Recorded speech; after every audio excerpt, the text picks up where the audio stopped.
anye malion bala jamana wɛrɛ mɔgɔw b'a la mɔgɔw sirilen don dɔw dalen don dɔw bi ka bugɔ fɛn caman an y'a ye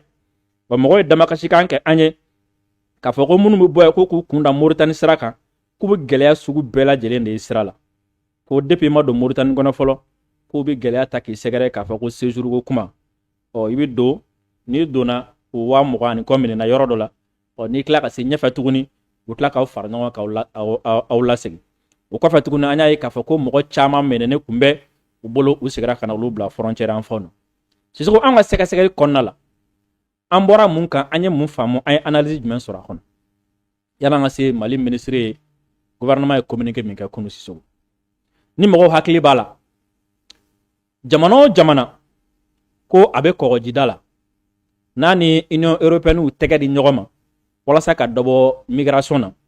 a jamana kelen kelen bɛɛ lajɛlen nin degun ɲɔgɔn ta ka farafin sɛgɛrɛ a jamana kelen kelen bɛɛ nin gɛrɛntɛ ɲɔgɔn ta ka farafin sɛgɛrɛ a jamana kelen kelen bɛɛ nin tɔɔrɔ ɲɔgɔn ta ka nin degun ɲɔgɔn ta ka nin maltraitance ɲɔgɔn ta ka farafin sɛgɛrɛ mi aw hakili lajigi waati min na kulekan bɔra Libi k'a fɔ ko farafin minnu bɛ Libi k'u bɛ ka minɛ k'u feere an ye dɔw yɛrɛ ye Sisoko waraw bɛ minɛ k'u don nɛgɛso minnu kɔnɔna la k'a da sogoda la ka siyɛnni don a la an ye farafin y'a kɔnɔ Libi u bɛ feere i n'a fɔ jɔn tun bɛ feere cogo min na u bɛ minɛ k'u bugɔ ka u feere wa ka tila k'a dɔw minɛ yɛrɛ ka u ta otage la ka u somɔgɔw wele k'a fɔ a ka karisa bɛ an bolo ni an ma wari sara an t'a bila dɔw b'a fɔ 1,000,000 dɔw b'a fɔ 3,000,000 dɔw b'a fɔ 80,000 wa u b'a dɔw fana minɛ ka taga olu di Libyen dɔw ma olu bɛ t'u bila foro la ka u bila jagoya baaraw la wa dɔw bɛ yen nɔ u b'u minɛ k'u ci k'u don kaso la u tɛ bɔ Sisoko o fana recherche y'a jira k'a fɔ ko ja a waati fɛn bɛ Libi ale ni Union européenne de kun bolo bɛ ɲɔgɔn bolo Union européenne bɛ Libi financer walasa mɔgɔ minnu bɛ bɔ farafinna k'a fɔ k'u bɛna taga kɔgɔji tigɛ ka taga tubabu jamanaw kan ka taga fɛn ɲini ko Libi ka fɛn bɛɛ lajɛlen kɛ ka olu bali ka tɛmɛ o la Union européenne ye miliyɔn caman euro wari la k'o di Libi ma ka tila ka Libi garde côte ka bateau san ka di u ma ka wariw d'u ma a bɛ essence k'u kun a b'u former ka tila k'a ka sɔrɔsiw bila u ɲɛ min b'a to n'u ye farafin fɛn fɛn ye u k'u minɛ ka nin juguya wale ninnu da u kan ka nin degun ninnu da u kan a laɲini tun ye jumɛn walasa ka farafin décourager u kana se Libi yɛrɛ k'a fɔ k'u bɛ Libi tigɛ ni aw hakili b'a la ka Bazoum to fanga la Niger Bazoum fana ni Union européenne kun kelen don ka bɛnkan dɔ kɛ Tchani nana fanga la waati min na Tchani y'a bɛnkan minɛ k'a fara ko ale tɛna kɛ sababu ye ka farafin minɛ k'u don jɔnya la Niger ka farafin minɛ k'u bugɔ ka farafin minɛ k'u di tubabu ma ka tubabu wari minɛ ka Union européenne ka wari minɛ k'a fɔ ko ale bɛna nin baara cɛjugu ta nin degun cɛjugu ni kɔnɔjuguya sugu ta ka farafin sɛgɛrɛ fɛn min ye Tchani ale y'i ba ma an y'a ye k'a fɔ ko ja Union européenne ale fana ni Mauritanie de tɛgɛ bɛ ɲɔgɔn bolo a kunnafoniya cunna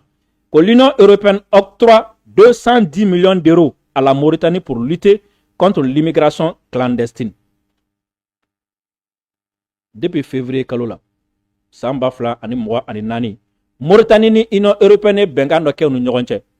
Union européenne ale ko k'ale bɛna na euro wari a 210 k'u bɛna di Mauritanie ma walasa a ka mɔgɔw bali tɛmɛni na ka farafin bali tɛmɛni na. La Mauritanie accueille également plus de 100 000 réfugiés principalement en provenance du Mali selon les données du Haut Commissariat des Nations Unies pour les réfugiés. L'Union européenne a prévu une enveloppe de 210 millions d'euros pour aider la Mauritanie à réduire le nombre de migrants transitant par son territoire en direction des îles Canaries, ont annoncé la présidente de la Commission européenne Ursula von der Leyen et le Premier ministre espagnol Pedro Sánchez lors d'une visite dans le pays d'Afrique de l'Ouest jeudi 8 février. Si vous faites l'Union européenne, ko ale million kɛmɛ fila ani tan euro wari la ko a bɛna Mauritanie dɛmɛ ni o de ye walasa min bɛ a to farafin minnu bɛ tɛmɛ Mauritanie fɛ ka île Canaries sɔrɔ a bɛ se ka olu bali cogo min na ko fɛn min ye Union européenne commission ye a ɲɛmɔgɔ n'o ye Ursula von der Leyen ye ko ale ye ni kunnafoni in di wa fana ko Espagne premier ministre n'o ye Pedro Sánchez ye olu fila bɛɛ lajɛlen jɛra ka nin kuma in fɔ u ka tagama dɔ senfɛ min n'a kɛra Afrique de l'Ouest jamana min ni Mauritanie ni a kɛra février kalo tile 8. Il s'agit là du plus récent accord de l'Union africaine, de l'Union européenne avec un pays africain visant à financer un large éventail de secteurs, mais aussi à réduire l'immigration clandestine vers l'Europe. Après les accords conclus avec la Tunisie, le Maroc et l'Égypte l'année dernière. Or, ko nin ye bɛnkan de ye, bɛnkan min ni an bɛ se k'a fɔ bɛnkan kura laban don min kɛra Mauritanie ani Union européenne ni ɲɔgɔn cɛ. Wa wari min bɛna di a bɛna kɛ sababu ye ka dɔ bɔ mɔgɔ tɛmɛta la. Wa fana nin bɛnkan in ko a kun kɛra Union européenne ni Tunisie ni ɲɔgɔn cɛ, Maroc ani Égypte fana ni ɲɔgɔn cɛ. Ni hakili b'a la waati dɔ fana kɛra la Tunisie, farafinw fana sacha ka farafin gɛn, ka farafin ɲini k'a minɛ. Ni golo finna dɔrɔn i ye kalanden de o, i ye commerçant de o, papier b'i bolo, papier t'i bolo, kɔsɛ n'an bɔra kalama Tunisiens ye gɛrɛntɛ ta ka bɛɛ sɛgɛrɛ. Jamana caman ye mɔgɔw bila ka t'u ka mɔgɔw nɔfɛ. O la n bɛ ka min f'i ye, n ko n'i ye kɔgɔji jamana fɛn o fɛn ka nin degun sugu ta, ka nin tɔɔrɔ sugu ta, ka farafinw sɛgɛrɛ, kana ɲininkali k'a la dɛ. Union européenne b'a kɔfɛ. Olu ka wulikajɔ kun ye jumɛn? Min bɛ a to u bɛ wari de di nin jamana ninnu ma, walasa nin jamana ninnu ka gɛrɛntɛ ta. Farafin minnu bɛ tɛmɛ u ka yɔrɔ fɛ, farafin minnu bɛ na u ka jamanaw kɔnɔna la, ka u tɔɔrɔ, k'u degun, k'u ɲangi, ka ninjuguya k'u la, k'u cɛ ka t'u fili kungojugu kɔnɔna la, k'u cɛ ka t'u fili cɛncɛn sanfɛ, min b'a to u kana se ka tɛmɛ, min b'a to sata bɛ caya, banata bɛ caya. O la n'u kɛra, mɔgɔ bɛ siran ka taga a yɔrɔ la. N'o kɛra mɔgɔ b'a fɔ n'an taara u bɛna nin kɛ an na. Dɔ bɛ fara ninjuguya kan bɛɛ, dɔ bɛ fara tɔɔrɔ kan bɛɛ, dɔ bɛ fara degun kan bɛɛ Sisoko, dɔ bɛ fara Union européenne ka dɛmɛ kɛ ka taga fɛ. Wa olu de bɛ yala yala ko droit de l'homme, olu de bɛ yala yala la ko olu bɛ fɛ k'an dɛmɛ, olu de bɛ yala yala la ko anw de ko ka di u ye ka tɛmɛ hali u yɛrɛ ka jamanadenw kan, olu de bɛ yala yala la ko anw ko ka di olu ye ka tɛmɛ hali an ka jamana ɲɛmɔgɔw ka Sisoko. Au cours de la cérémonie à laquelle assistait également le président mauritanien Mohamed Ould El Ghazouani, un investissement de 210 millions d'euros a été annoncé pour soutenir les efforts de la Mauritanie en ce sens, pour financer l'aide humanitaire et pour offrir des opportunités à la jeunesse mauritanienne. Ko ni lasigiba in kɛnɛ kan ko Mauritanie président yɛrɛ kun bɛ yen n'o ye Mohamed Ould Ghazouani, ko ale kun bɛ yen, ko wariba min kasabeba min ni o bɛna di, ko a di kun ye walasa ka se ka dɛmɛ de adamadenya dɛmɛw ani ka a kɛ sira fana min ye Mauritanie denmisɛnninnakaw olu fana bɛ se ka dɛmɛ cogo min na. Donc Mauritanie n'a bɛ farafinw tɔɔrɔ, n'a bɛ farafinw bali ka tɛmɛ, n'a b'u bugɔ, n'a b'u cɛ ka n'u fili sahara kan, n'a b'u cɛ ka n'u fili frontière la, o la Europe bɛ wari d'a ma walasa ale yɛrɛ ka denmisɛnninw a ka se ka fɛn kɛ olu ye. Yɔrɔ nin ye kɔnɔjugu ye. Ursula von der Leyen a également reconnu le rôle primordial de la Mauritanie pour la stabilité dans la région, raison pour laquelle une partie de l'enveloppe annoncée sera allouée à la sécurité. O ko la ko ni Mauritanie ni baara in kɛ, ko olu bɛna wari min di Mauritanie ma, ko o wari fana fan dɔ bɛna taga lakana la. U bɛna Mauritanie lakana. Bruxelles aidera ainsi la Mauritanie à sécuriser ses frontières avec le Mali, en guerre depuis 2012. O la ni Mauritanie nin bɛ kɛ an na, n'a ye nin bɛ kɛ farafinw na, o la u bɛna $110 min di euro wari la, k'u bɛn'o fan dɔ fana ta, ko fɛn min Union européenne ye, k'u na Mauritanie dɛmɛ ani Mali frontière la ka se ka o yɔrɔ lakana a ye. Kuma kɔrɔ ye jumɛn? U bugɔ i k'u tɔɔrɔ, u bugɔ i k'u faga, u minɛ i k'u don jɔnya la, o i ka frontière an bɛ taa sécuriser ye, i ka jamanadenw an bɛ baara d'u ma, an bɛ wari d'i ma i b'a di i ka denmisɛnninw ma. Le président de la commission a cité d'autres domaines et projets qui profitent au financement. Domaines et projets qui profitent du financement européen tels que l'hydrogène vert, la connectivité ou encore l'emploi. Bien que la Mauritanie ne partage pas de frontières avec l'Union européenne, un nombre important de demandeurs d'asile transitent par son territoire. Le pays d'Afrique de l'Ouest accueille plus de 100 000 réfugiés, principalement en provenance du Mali, selon les données du Haut Commissariat des Nations Unies pour les réfugiés. La présence de Pedro Sanchez à Nouakchott jeudi s'explique par le fait que, selon les registres officiels, 83% des migrants arrivant aux îles Canaries en Espagne par les voies irrégulières transitent par la Mauritanie. La question de l'immigration clandestine en provenance du pays est donc un enjeu important pour Madrid. Ko jateminɛw y'a yira k'a fɔ ko hali n'a sɔrɔ ni dantigɛ tɛ plutôt dancɛ ti Moritani ni Europe jamanaw ni ɲɔgɔn cɛ ko nka ko Espagne y'a jateminɛ ko mɔgɔ minnu bɛ na ale fɛ yen kɔgɔji sira fɛ ko 100 o 100 minnu bɛ taga Île Canaries fɛ ko 100 o 100 83 k'olu bɛɛ lajɛlen bɛ tɛmɛ Moritani de fɛ. Ɔ sisan Sisoko i ye kuma faamu kɔni. Par le passé, l'Union européenne a déjà conclu plusieurs accords et mis en œuvre plusieurs projets couvrant différents domaines avec les pays africains. Dans certains d'entre eux, par exemple, le bloc investit depuis des années dans la formation, l'assistance et tant. L'importance nouvelle de la Mauritanie. En raison de la position périphérique et de la faible notoriété, la Mauritanie a jusqu'à présent échappé à l'attention du public. Ko olu ka taa wari di Mauritanie ma a ka nin baara ninnu kɛ ko Mauritanie sugandikun fɛ a nafa ye min ye ko Mauritanie bɛ yɔrɔ min na sisan jamana caman bɛ yen nɔ a b'olu kɛrɛfɛ wa ko fo ka taga se nin waati ma ko mɔgɔw hakili tɛ Mauritanie kan kosɛbɛ. I ye nin faamu? C'est à dire mɔgɔw Libi tɔgɔ bɛ mɔgɔw da, Maroc tɔgɔ bɛ mɔgɔw da, Tunisie tɔgɔ bɛ mɔgɔw da, mais Mauritanie tɔgɔ tɛ mɔgɔw da kosɛbɛ. Mɔgɔw hakili tɛ Mauritanie na kosɛbɛ. O la n'an sera ka Mauritanie bila nin baara in na, o mɔgɔ tɛna bɔ a kalama. Laɲini o de ye quoi. Cependant, les eurodéputés ont déjà fait pression pour que cela change. Certains soulignant que la stabilité relative du pays en faisait une exception dans la région du Sahel,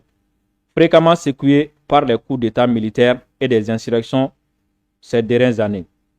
Nous, sociaux-démocrates, soutenons les partenaires qui sont basés sur les principes de l'état de droit et des droits de l'homme. La Mauritanie est un modèle pour cela, a déclaré Katharina Barley, eurodéputée et tête de liste du Parti socialiste démocrate allemand. Ko olu démocrates olu be Mauritanie janɲɔgɔnya k'olu b'o o senkɔrɔma tinti kosɛbɛ sabula Mauritanie de yɔrɔ min n'a bɛ démocratie sariya a b'olu bato adamadenya jo sariya a b'olu bato adamadenw ka hakɛw a b'olu fana kɔlɔsi donc ko Mauritanie ye kalanden ɲuman ye nin ko in na wa Mauritanie ye misaliya ɲuman ye ko fɛn min ye Katharina Barley ye n'ale ye Europe député ye ale ye nin kuma in fɔ Sisoko i tulo t'a la ko Mauritanie bɛ adamadenya jo sariya a b'olu bato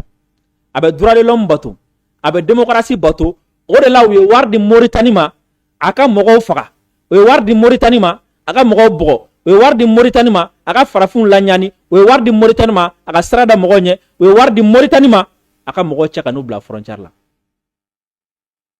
nin tɛ ɲɔgɔn fananiya aw y'a sugandi k'a bɛ droit bonya mais aw bɛ tila ka sugandi k'a bila droit sɔsɔli la i m'a ye i droit ko kuma bɛ mɔgɔ minnu da a ɲɔgɔn droit sɔsɔlaw tɛ yen jamana min sugandira k'a bɛ sariya de bato jamana min sugandira k'a bɛ droit bonya o jamana kelen aw bɛ tila k'o jamana kelen de bila o hakɛw lagosili la aw b'o jamana kelen de bila ka mɔgɔw harakete aw b'o jamana kelen de bila ka mɔgɔw minɛ k'u don kaso la aw b'o jamana kelen de bila ka mɔgɔw cɛ ka t'u to yɔrɔ dɔ la u tɛ se ka bɔ u tɛ dumuni sɔrɔ ka dun dɔ ta baro bɔra n ye ko c'est à dire a sen de karila a sen karila hɛn mais k'a to yen a ka tɛmɛ a ka taa dɔgɔtɔrɔso la u y'u ban a bananen b'u bolo ten a dalen bɛ yen tile 2 a tɛ dumuni sɔrɔ ka dun o droit de l'homme bɛ min o jo sariya bɛ min ye kumasuli ko ye nin bɛɛ la waati o waati ni tubabuw de kɔntana o wari di farafin dɔ ma a bɛ farafin dɔ faga waati o waati ni tubabu dɔ kɔntana o wari di farafin dɔ ma a b'a farafin tɔɲɔgɔn a b'olu degun a b'olu tɔɔrɔ a bɛ gɛrɛntɛ sugu bɛɛ lajɛlen da olu kan Libi kɔfɛ Tunisie kɔfɛ ɔ tuuru bɛ Mauritanie na n'a sɔrɔ ni Mauritanie fana n'a ka fisa ni farafin jamana bɛɛ ye n'a sɔrɔ olu ka jamanadenw ni ka fisa ni farafintɔw bɛɛ lajɛlen mais i t'a ye k'a fɔ ko jama in fara ɲɔgɔn kan i ti arabu kelenya la jama in fara ɲɔgɔn kan i ti maghrébien kelenya la u bɛ ka mɔgɔ minnu dogo ala ye ka t'a la o a t'a la ɔ n'a sɔrɔ fana ko Mauritanie de ye jamana ye k'a kelen sigilen b'a da la dan na k'a ni jamana ti dancɛ bɔ k'a fana ka mɔgɔ tɛ se mɔgɔ fɛ an tɛn'o fana dɔn yan parce que waati dɔ la ni fɛn dɔ bɛ dɔn la ni m'i to a la a t'a dɔn k'a fɔ ko min bɛ yen a jara Libi la o de y'a to a kɛra Tunisie a jara Tunisie la o de y'a to a filɛ ne ka kɛ Mauritanie n'a jara Mauritanie na sini a bɛ kɛ fan wɛrɛ fɛ n'a musalakala ka na o de la i b'a dɔn anw finmanw fana ka bonyaba t'an yɛrɛ kan nin bɛɛ bɛ da anw de kan tubabuw ka anw cɛ k'anw fili kɔgɔji la an yɛrɛ dama fana bɛ ɲɔgɔn cɛ ka ɲɔgɔn fili kɔgɔji la yan an yɛrɛ dama fana bɛ ɲɔgɔn faga yan Sisoko ko ni i ye Mali frontière datugu Mauritanie na sisan kɔngɔ tɛ don Mauritanie de walayi bilayi n'i ye Mali frontière datugu Mauritanie na sisan crise économique bɛ don Mauritanie sisan n'i ye Sénégal frontière datugu la crise bɛ don sisan mais waati o waati olu tɛ se ka ɲɛ anw kɔ olu tɛ taa anw kɔ u b'u mago ɲɛ an na u bɛ taa tubabu ka wari fana minɛ ka an degun tuguni quoi ko de ye ko in yɛrɛ quoi ah tiɲɛ la ji a finale création Sisoko fɛn min Mali gouvernement ye ministre min ɲɛsinnen don malien minnu bɛ kɛnɛma ma kunu ale ye laseli dɔ kɛ a ka communiqué kɔnɔ kuma filɛ le ministre des Maliens établis à l'extérieur et de l'intégration africaine, M. Moussa Atayer, informe l'opinion nationale que depuis quelques jours circulent dans certains médias des informations relatives à la situation de nos compatriotes vivant en Mauritanie. Ko avec les damadonwo, ko avec a fo kunafondi siraw avec a yala kunafondi siraw fɛ lahala dɔ bɛ ka fɔ ka ɲɛsin an ka jamanaden dɔw ma minnu bɛ Mauritanie. Depuis le 2 mars 2025, il nous a été signalé l'arrivée de plusieurs de nos compatriotes au poste frontalier de Gogi en provenance de la Mauritanie. Ko kabi marsi kalo kile fila san ba fila ni mɔgɔ ani duuru ko olu ladɔnniyara k'a fɔ ko fɛn min ye an ka jamanaden caman ye ko olu bɛ ka nale frontière la n'o ye Gogi ye u bɛ ka bɔ Mauritanie. Le ministre des Maliens établi à l'extérieur et de l'intégration africaine a immédiatement dépêché une mission sur place. Ko fɛn min ye an ka jamana ministre min ɲɛsinnen don malien minnu sigilen don kɔfɛ ko o yɔrɔnin bɛɛ a ye ciden dɔ bila ka taga nin yɔrɔ kofɔlen don. Mission conduite par le délégué général des Maliens de l'extérieur. Ko fɛn min ye a ciden ninnu a ɲɛmɔgɔya kun bɛ an ka délégué malien minnu bɛ kɔfɛ u ka délégué général. Un soutien financier et un matériel d'urgence a été apporté aux premiers arrivants et un accueil digne leur a été réservé. Ko fɛn min ye ni mɔgɔ kofɔlen ninnu kɔni ye ko u dɛmɛna ni musakaw ye ani minɛnw fana ye u mago bɛ jɔ minɛn minnu na teliya la mɔgɔ fɔlɔ minnu nana. Le Mali et la Mauritanie entretiennent des liens multiséculaires fondés sur l'amitié et la fraternité. Ko fɛn min ye Mali ani Mauritanie ko janɲɔgɔnya de bɛ ani ɲɔgɔn cɛ san ba yirigaw min sigilen don teriya ani badenya kan. Les populations de nos deux pays frères ont de tout temps vécu ensemble en parfaite harmonie. Ko fɛn min ye jamana in fila denw ye ko u ye u ka sigi bɛɛ kɛ ɲɔgɔn ka waati bɛɛ ani keleya kɔnɔna la. De même, de fortes communautés maliennes et mauritaniennes vivent de part et d'autre des deux frontières. Ko o tɔgɔ la ko fɛn min ye malien caman de bɛ yen minnu sigilen don Mauritanie, Mauritanien fana caman de bɛ yen minnu sigilen don Mali la. Le ministre des Maliens établi à l'extérieur et de l'intégration africaine rassure nos compatriotes que leur situation fait l'objet d'une prise en charge des autorités maliennes et mauritaniennes. Fɛn min ministre ye ko a bɛ hakilisigi kɛ k'a fɔ ko an baden minnu bɛ yen an ka jamanaden minnu bɛ nin lahala ninnu kɔnɔna la ko a k'u ka lahala ko a bɛna ta bolo la Mali ɲɛmɔgɔ fɛ ani Mauritanie ɲɛmɔgɔ fɛ. Il les appelle au calme et les invite à ne pas céder aux provocations. Ko a b'u wele u bɛɛ lajɛlen ka to basigi kɔnɔna la wa ko si kana dalaɲinini jaabi. Par la même occasion, le ministre invite les médias à œuvrer au calme et à l'apaisement. Ko o hokumu kelen kɔnɔna la ministre ko k'a b'a ɲini kunnafonidilaw fɛ u ka wulikajɔ bɛɛ lajɛlen kɛ walasa min b'a to basigi ani yɔrɔ sumaya de ta o bɛ se ka sabati cogo min na. Bref, a b'a ɲini kunnafonidilaw fɛ u ka baara kɛ walasa nin ko in bɛ se ka lasumaya cogo min na a bɛ se ka basigi cogo min na mankan kana k'a la. Le ministre rappelle que le gouvernement du Mali accorde une importance particulière à la sécurité, à la protection et à l'assistance de l'ensemble de nos compatriotes qui vivent à l'extérieur. Ministre ko kabe hakila jiginke ko femi mal gouvernement ku u jambe wa hakili badebe malien munu sigile no kofe u ka lakanana u kolosilla anu demella.